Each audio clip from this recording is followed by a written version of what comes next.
is up? I'm Rick, the Fat Man GM. You may or may have not have heard of me babbling and rambling on a few of the YouTube channels and Facebook channels regarding to our hobby, role-playing games in general, tabletop games, wargaming, so on, etc. I have started back when I was in my early teens. I have well over 40 years worth of experience in this hobby that we love and share, and a big part of what I like to do is go back and revisit a lot of the stuff that I have and have accumulated in my gaming career, if you will.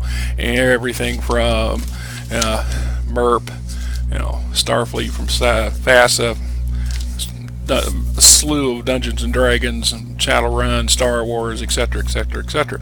And I revisit these items individually, and hopefully to give some nostalgia for myself, to give you a little bit of an insight into some game system that you may or may not have heard of or may have not had the opportunity to play, and to remind those of us out there that do have them that these are quite viable and still entertaining today.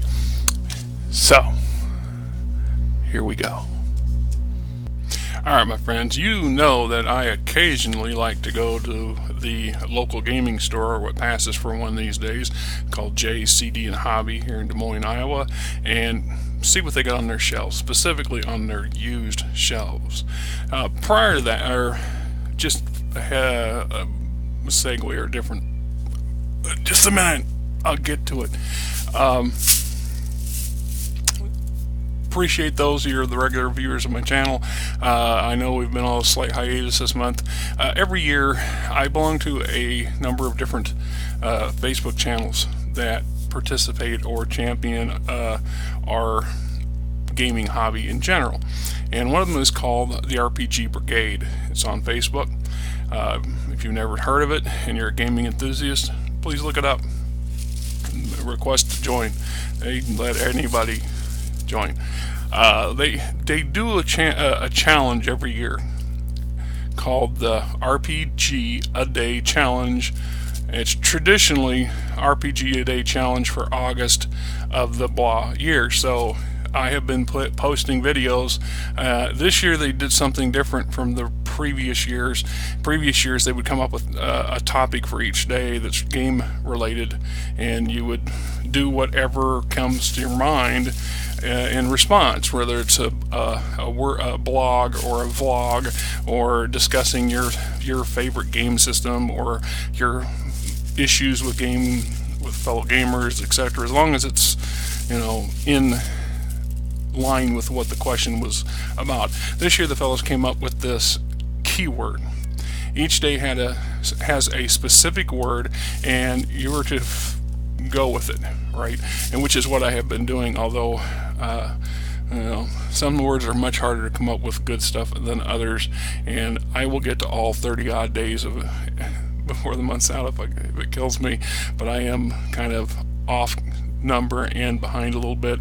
I also have some that I've already posted to Facebook.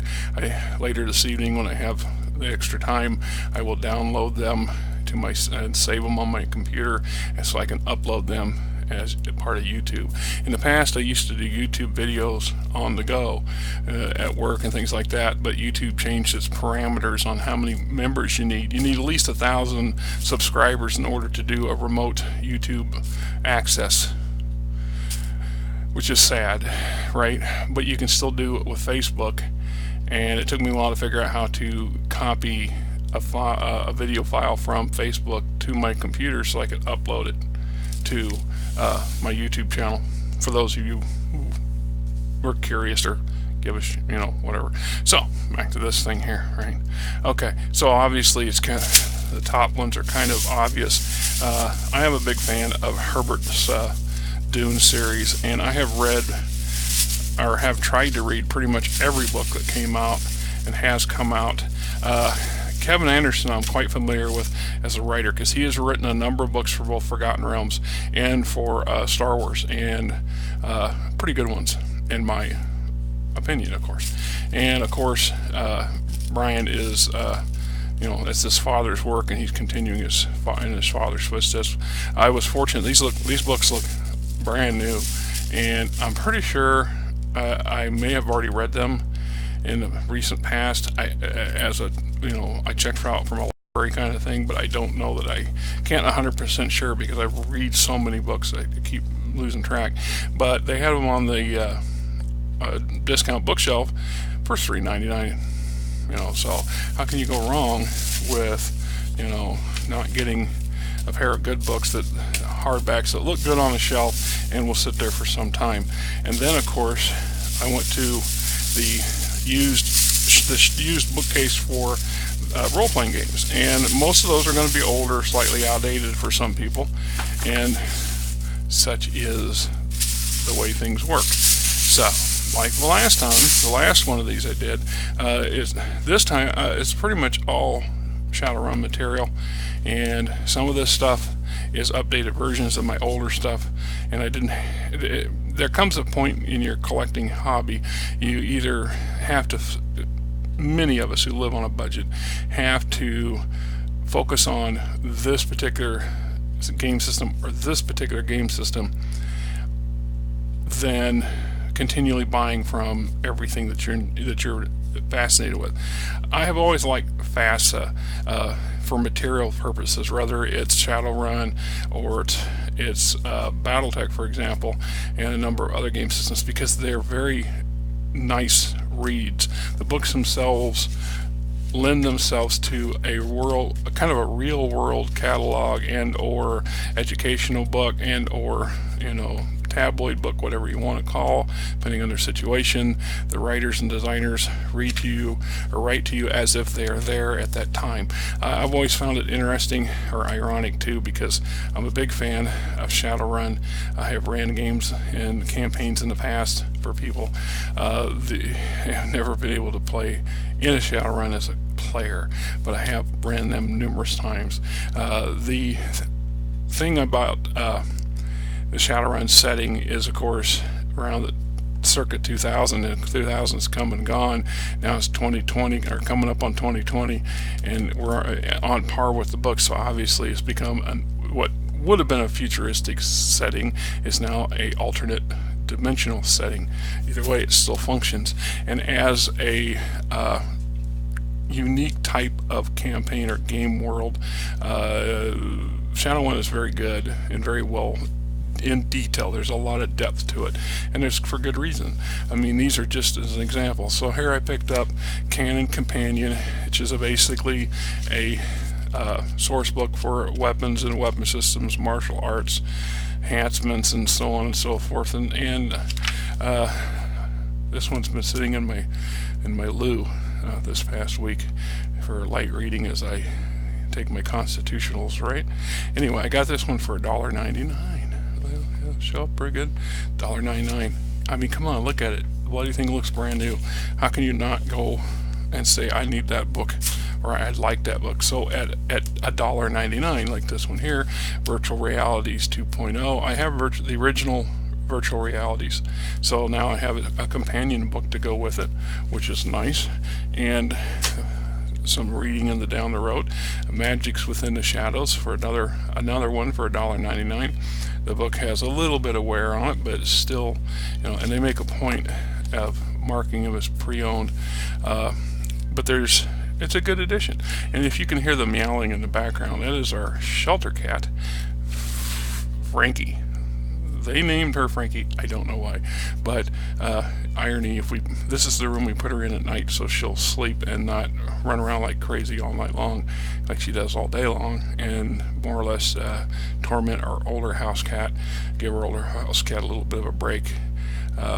We have all of her bedding and his litter box and their food and water in here, and when she hears us moving around out there, she starts crying at the door. And now that I'm in here, she's outside the door crying, wanting in here because I'm in here. And my wife occasionally chastising her, tell her to leave me, give me some space for a minute. But Frankie was an interesting case. Recently in Iowa, we had a couple animal hoarder cases hit the news. One had over 200 that the ARL rescued, and hundreds more were dead in the house. And the old man he had no clue that he was in in a very unsustainable, unhealthy environment. He was mentally out there. And then about a month and a half later, there was another one that came into the news. This one was an elderly lady who had 75 living cats and quite a few dead ones in the house. And this one, she knew she was overwhelmed, but she was too proud she was convinced that they would kill the cats if she turned them into the rescue league at the time, which they don't do that here in Iowa anymore. They do not put down animals. They rescue them, and then however long it takes to find them home, it's just the way it is. So our local ARL is overwhelmed with about 1,000 plus cats, which is exceeded their capacity. The wife and I recently went out there. We had a stray cat, and I'm not going to get into details, but he ended up taking him to a vet because he got hurt and found out he needed to be put down, which was very hard for both of us, especially me. For some reason, I'm getting maudlin in my old age, and the $162 bill was kind of a slap in the face to boot of that.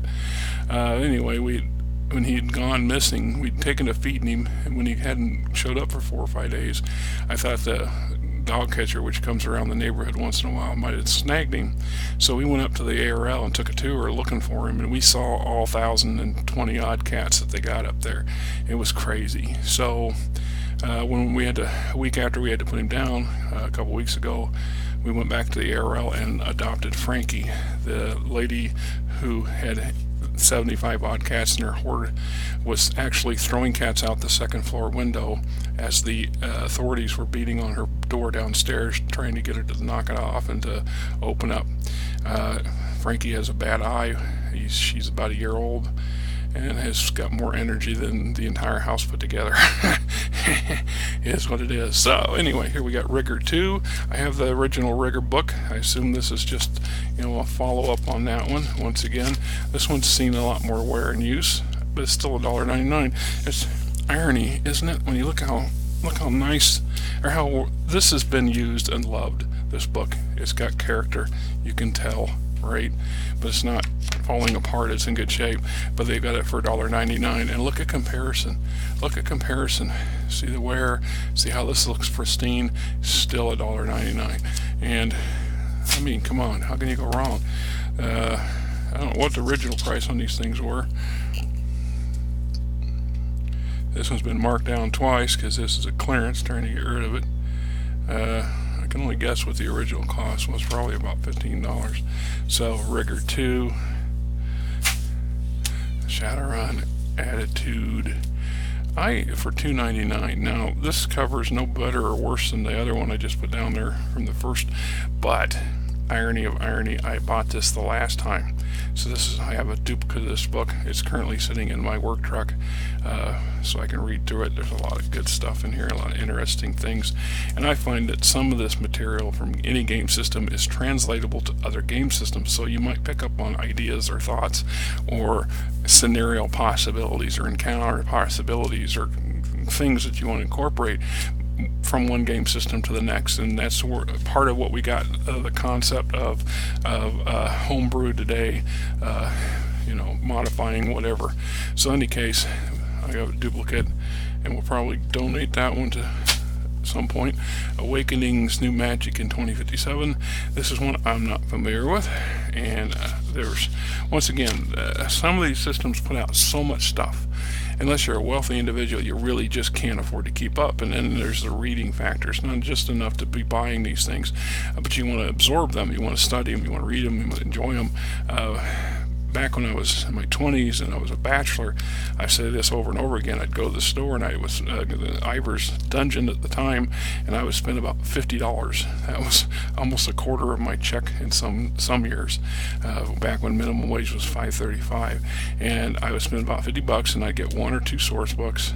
and maybe a module or two, or a secondary supplement of some sort, and then a couple of bubble packs of miniatures for my collections. And you really can't do that now with the price of a lot of this stuff today if you're buying over the counter. So it gets to be prohibitive of just everything that comes out. And I know that there's been an unflattering terminology that cropped up over the last decade, which I'm not fond of. People refer to a lot of this stuff as splat books, or just fluff. You're going to buy these things because that's what supports the company, and most of what's in there you don't need, which is true to a certain level. It's a matter of what you and everyone else around you view as that certain level. So I think it's a matter of taste. And like I said, I like them for no other reason than they make a very interesting read. There's a lot of good stuff in these books. So this one was $1.99. And then this was the only one I got that was not from the Shadowrun line, also $1.99. It is War. Requires the use of the Dungeons & Dragons Player's Handbook, 3rd edition, published by Wizards of the Coast, an AEG D20 system. I'm not totally sure exactly what this is about, and I thought it would be interesting to add to my shelf collection and eventually read through it and figure it out. Right, so I think it's some version that might be considered similar to Game of Thrones or Empires at War or something like that. If any of you guys are familiar with this stuff, hey, by all means, please chime into the commentary section and enlighten me, because I may or may not know what the heck I'm talking about when it comes to this, and I guarantee it, but the cover caught my attention, and I thought this might be interesting to have. So, like I said, I got all this stuff for under $30 when you add, this is quite a haul, for $30. Just saying, right? Till next time.